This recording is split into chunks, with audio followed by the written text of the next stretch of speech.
You know, man, I came to the Hall of Honor for the first time last year. A jersey actually made the 2000 wall. 20 years ago, Detroit, Michigan. First number 6 seed to make it all the way to the Super Bowl. It was set up too perfect. Jerome Bettis, Detroit. Super Bowl in Detroit. Jerome Bettis, last game with the Steelers.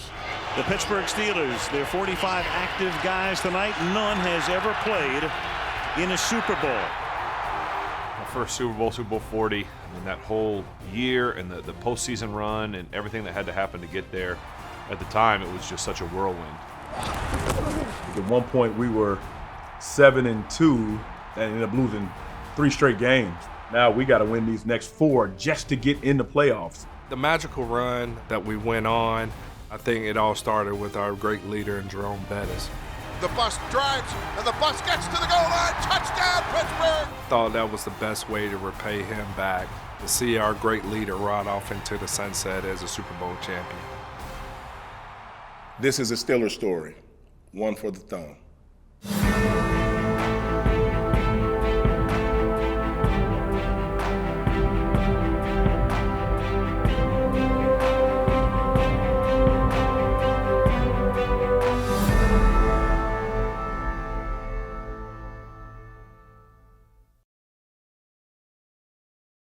Let's talk about the 2004 Steelers season. Let's go! 15-1. Number 1 defense. Yeah! We had a rookie quarterback, Ben Roethlisberger, that we drafted. Touchdown, Pittsburgh! And Big Ben is for real! And we won 15 straight. What we have seen with this black and gold unit of 2004 is a team that finds any which way to win. We're going for a hell of a ride, baby. The AFC Championship game, hosting New England Patriots at home. We already beat them in the regular season, so now they're coming back to play us at home in the AFC Championship. What could go wrong? And the Steelers fans are shocked and silent. The Patriots have laid a whooping on the Pittsburgh Steelers. I had a conversation with Ben. This was during the AFC Championship game. I'll never forget, I'm kneeling down with the realization that this is my last game. And, you know, I got some tears coming down my eyes, and Ben Roethlisberger comes over to me. He said, give me one more chance to get you a championship. He said, I promise you. Here it is, this rookie quarterback. You're like, yeah, right. I mean, I wanted to win more for him more than anything, because he deserves to be a champion. They say, man, it would be a shame that, you know, we go to the Super Bowl in Detroit and you're not there with us. Up until that moment, I didn't realize the Super Bowl was in Detroit. I thought to myself, oh my God, I'm not in the game in my hometown. It'd be a nightmare, right? And I knew we were a good football team. So I gave it some thought and ultimately decided to come back for one more year. It's interesting because the year before, obviously, we went 15-1 and we were a dominant team. The next year, you know, we had a lot of the pieces back and we got some new pieces, and it was a very good football team, but we had to overcome so much that year. I mean, we almost didn't make the playoffs. We had lost 3 in a row, but I just remember coming in that week and we kind of wiped the slate clean and we just said the playoffs start now. One game, this is the only game on our schedule. What you gonna do? I'll never forget Coach Cowher comes into the meeting room. Everything was erased off the board. And all it said was Chicago. And that was the moment that we really understood that we are in a one-game season. The playoffs basically started in the month of December. I just remember very clearly that Coach Cowher really created this environment of it's us against everybody else. And it started snowing that day. And it was like one of those games that if there was ever a man that was built to play in a snow game on grass at Hines Field, it was Jerome Bettis. Ride the bus. Ride him. The bus is loose. He's on the run. Oh, he got tripped and he's still there. Look at the bus. What I say? Run the bus. He got his snow tires on. That's the bus. We couldn't afford to lose any game. The bus drives, and the bus gets to the goal line. Touchdown, Pittsburgh! Jerome Bettis! Jerome got in, ran over the almighty Brian Urlacher. He basically galvanized the team. We went on the last 4 games of the season. We ended up winning, going into the playoffs as a 6th seed. Being the 6th seed was, we were a long shot. There's no doubt about it. We were considered a long shot. Mentality we had going into the playoffs was we gonna win the whole thing. A lot of it had to do with us winning out those last 4 games. We had to go through a gauntlet again, playing the top 3 seeds in the AFC, going on the road to Cincinnati, then going on the road and to face off against Peyton Manning and the great Colts, and then to go on the road again to go into Denver and basically shock the world. To be there was exciting, for me. Again, I know there's probably guys that were on that team that were, fully expecting to go all the way and win it all. I think for me, I was just trying to survive. Once we beat Peyton Manning and, pretty good Colts team and, pretty unique game in terms of Ben having to make a tackle to save the game. Oh my God! And Big Ben can't. Oh, he tackles him. He tackles him at the 43-yard line. Vanderjagt's kick is on its way. That kick is long enough, and it's no good. No good. He missed it. It's no good. Oh, man. I think after that, our team felt like, this is our time.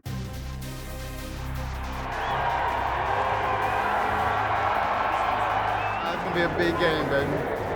Man, Jerome back in Detroit. It's been a pleasure and an honor, okay? Love you to death. Love you to death, baby. Got a big one, okay? Last one, let's go all top.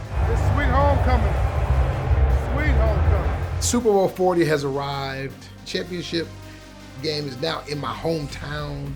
And the cherry on top was the introductions for the Super Bowl. Everybody's kind of bustling, getting ready to go. And I'll never forget, Joey Porter, he grabs me. He says, Bussy, I want you to lead us out. This is your hometown. I want you to lead us out. And I was like, okay, let's go. I got it. We know going into this game, this is going to be his last time running out the tunnel or any tunnel. How do you celebrate a guy in that situation? Jerome was one of those guys who you played for. If we begged you to come back, we got to give you our all. So how do you send somebody off like that?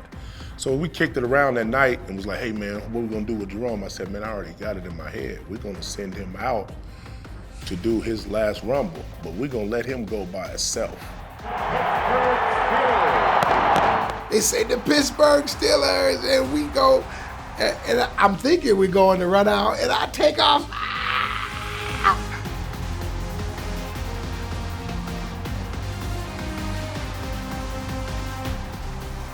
See Jerome run out by himself. I was like, the heck's going on down there? Joey kind of orchestrated that without telling too many people that he was going to do it that way. In fact, he didn't tell Jerome either.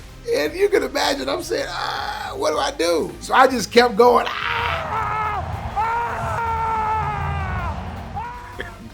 And he's running and screaming by himself, but now when you look at the video, it makes it even that much better because it's authentic.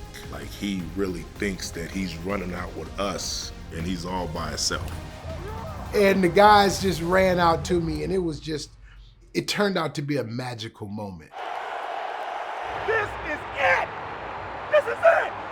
Right here, right now! It's our turn! So let's talk about the Super Bowl 40. You know what happened that day. Back is Hasselbeck. He's going to be hit and sacked. Hasselbeck back, throws it down the field, intercepted at the 6. Ike Taylor's got the ball running to the 15-20. Hit at the 25, down at the 28, and the Steelers play takeaway. We held the Seattle Seahawks to 10 points, the #1 offense in the NFC. How good our defense was versus how good their offense was, and to hold them to 10 points was huge. Playing in my hometown of Detroit, I was concerned that I was going to go all of my career and not be on a championship Super Bowl team.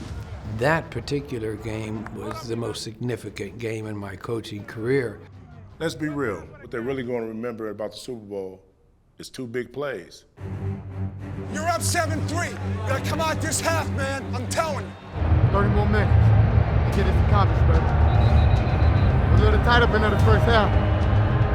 Hopefully I can talk to you after I score one time. We're gonna see what happens. Remember I said that.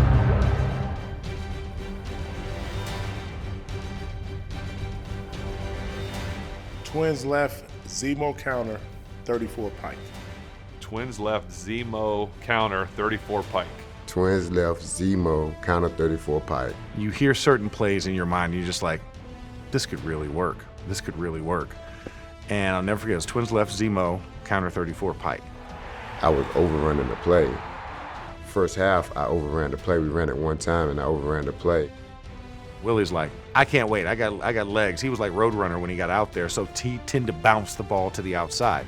I wanted to talk to Willie to make sure he understood that if this thing hit, it would hit really tight and it'd be really on the inside. And they hand it to Willie Parker. Finds a lane. He's on his way. Look out. Foot race, 45-50. Willie Parker, 40, 30, 20, 10, 5. Willie, touchdown. Willie Parker, 75 yards. And this place is a Steeler maniac's haven. You remember giving the ball to Willie and just kind of seeing a hole. The most pivotal block for me was when Alan Faneca blocked the end man. He sealed the end man on the line, and it was a hole. It was so huge. We were setting up that play the whole game, and the coaches came in at halftime and they were like, stay with it, be ready, be alert. We call the play, and we get up to the line of scrimmage, and the linebackers shifted over. I get my stance, and I'm like, here we go. I mean, literally, I was like, it's coming. So Ben makes the check, and the rest is history. Pulled right, and I kick out my guy, and it opens up this big hole. And we knew if we put Willie in space with all that space to play with, right, it's gonna be hard to tackle him. And so I kick out my guy, and I kind of spin around a little bit. I was like, I wanted to see him running down the field. Just a great play. They call him Fast Willie Parker. They didn't call him Fast Willie for nothing, and once he went through that hole and into the clear, I knew he was gone. Way to run, baby. Way to run. That's how you play fast. Told you. Don't nobody want to touch it. That boy fast, man. That boy is extra fast. That's lightning right there, baby. He didn't get the name by accident. We called him Fast Willie Parker for a reason. So once he broke through the wave, you can see how he was running. He looked like Secretariat. I've seen him run fast, but never that fast. That was like the fastest I've ever seen him run. His ass was gone. Once he hit that sideline, I knew they wasn't catching him. You know, the rest is history. It's still to this day, the longest run of Super Bowl history. Just an unbelievable moment.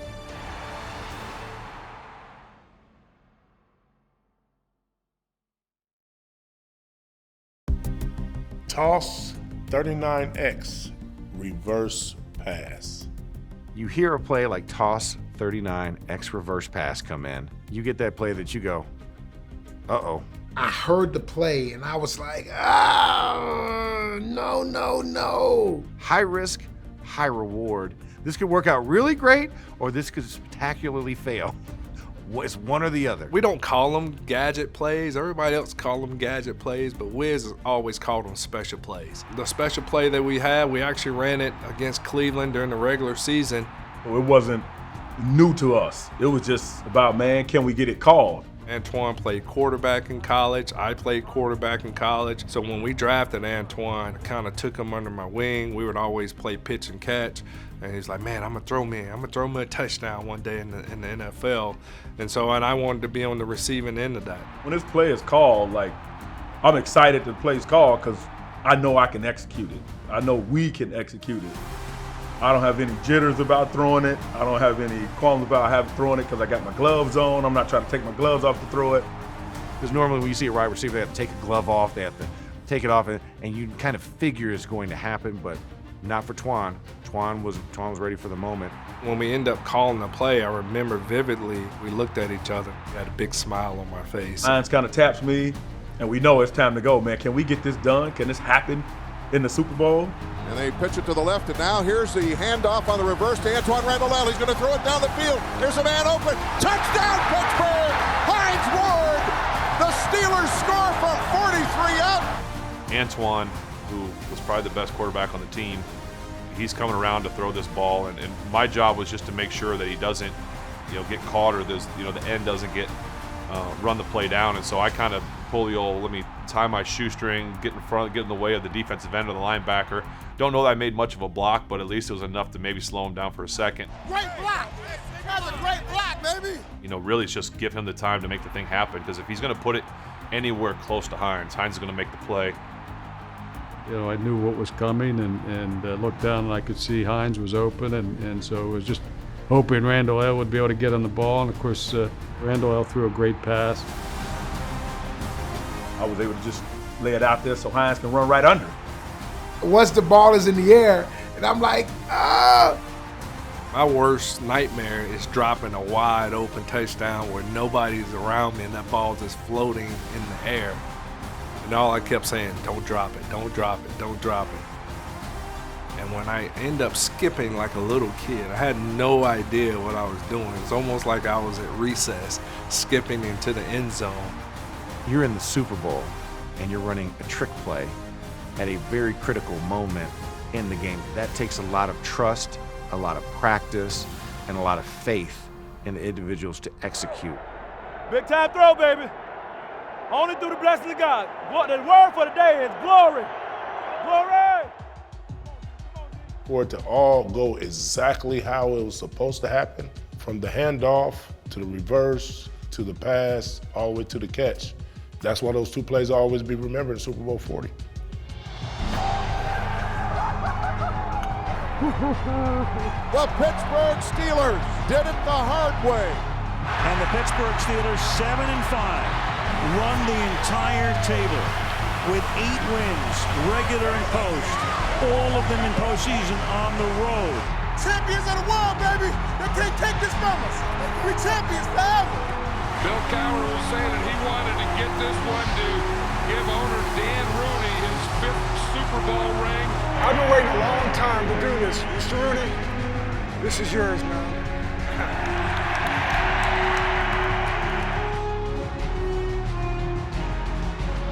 Locking up a title for the Steelers for the first time in 20 plus years was a big deal. It was a big deal because it had been a long time. You'll never forget those memories. It just means everything. To be a part of history here with the Steelers is just beautiful, and it's just a dream come true. For me, it was great to see people like Coach Cowher and Jerome, guys who'd been kind of knocking on the door for many years, and finally get a chance to touch that trophy, and what a great day it was. For Coach Cowher to finally get that monkey off his back, to finally win his first Super Bowl. For Jerome Bettis to where it all started in Detroit, to end his NFL career winning the Super Bowl. After each game we won in the playoffs, Ben Roethlisberger would give me the game ball, and he would remind me, I promised you, here. We win the next game. He says, I promised you, here. Being able to fulfill that to a certain point of those games, and being able to hand him the ball after taking a knee, and going into Cincy and then Indy and Denver, it felt like such a whirlwind. And now Ben Roethlisberger, the youngest quarterback ever to win a Super Bowl championship. As soon as we win Super Bowl 40, Ben comes over to me like he had done the other games, and he told me, Bussy, I promised you that I would get you here, get you this championship. And I just told him that I loved him. I got you 4 of them. This is the last one. I love you. I love you, I Bussy. love you, man. You promised, man. You came through, man. You're a champion, baby. Thank you for everything, Bussy. You hear me? It was an incredible gesture for him to make that commitment. He lived by it, and he made it happen.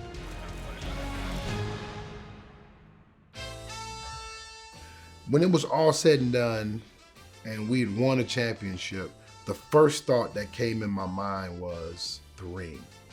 I'm in the locker room, and I see Mr. Rooney, I said, Mr. Rooney, I want to be involved in the ring process. Mr. Rooney says, it'll be me and you. And I was like, huh? You sure? And lo and behold, a couple months later, Mr. Rooney gives me a call and says, Jerome, I need you to fly in town. We're going to design this ring. And we designed the Super Bowl ring for Super Bowl 40. You know, you got to understand, being here in Pittsburgh, we honor Super Bowl legends. And you get all the old guys always come back and tell you about the 4 Super Bowl rings they won. So, like, the only thing that you have in common is that you wore black and gold. We never had nothing that put us on the same common ground until we won a championship. Joey, how did you ever hold that? I've been waiting all my life for this. 7 years professionally. So that one for the thumb was like, it allowed us to be in that class. When you talk champions, you got to bring up the 2005 Steelers. So it allowed us to be in that conversation. World champions, baby, don't get no better than this. World champions. They can never take that right from us.